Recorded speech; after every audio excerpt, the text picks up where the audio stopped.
भारतीय जनता पार्टीच्या सर्व अधिकृत उमेदवारी प्राप्त झालेल्या उमेदवारांना प्रथमतः मी मनस्वी अभिनंदन करतो।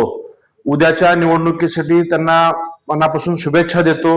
या व्हिडिओच्या माध्यमातून मी सर्व सोलापूर शहरातील मतदारांना विनंती करतोय की आपण उद्याच्या 15 जानेवारीला मतदान करताना कमळ हाच आपला उमेदवार आहे हे डोळ्यासमोर ठेवून सर्वांनी आपल्या प्रभागातील भारतीय जनता पार्टीच्या चारही उमेदवारांना पक्षावरती विश्वास ठेवून राज्याचे मुख्यमंत्री देवेंद्रजी फडणवीस साहेबांवरती विश्वास ठेवून आपण सर्वांनी मतदान करावं असं मी विनंती करतो।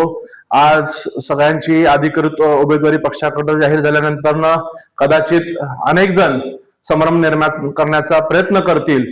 कोणी नातेवाईक म्हणून करतील, कोणी मित्र परिवार म्हणून करतील, कोणी कालपर्यंत सोबत असलेले पक्षातील सहकारी अन्य पक्षातनं किंवा अपक्ष म्हणून निवडणुकीला सामोरं जाऊन मतदारांमध्ये संभ्रम निर्माण करण्याचा प्रयत्न करत असतील तर मी या व्हिडिओच्या माध्यमातून पुन्हा सर्वांना जबाबदारीने सांगतो की कमळ हाच आपला उमेदवार असणार आहे आणि ज्या ज्या प्रभागात भारतीय जनता पार्टीने अधिकृत उमेदवारी दिलेली आहे त्या अधिकृत उमेदवारांचंच काम आपण सर्व सहकार्यांनी करायचं आहे आणि मतदारांनी सुद्धा त्यांनाच मतदान करायचं ही मी सर्वांना विनंती करतो। धन्यवाद।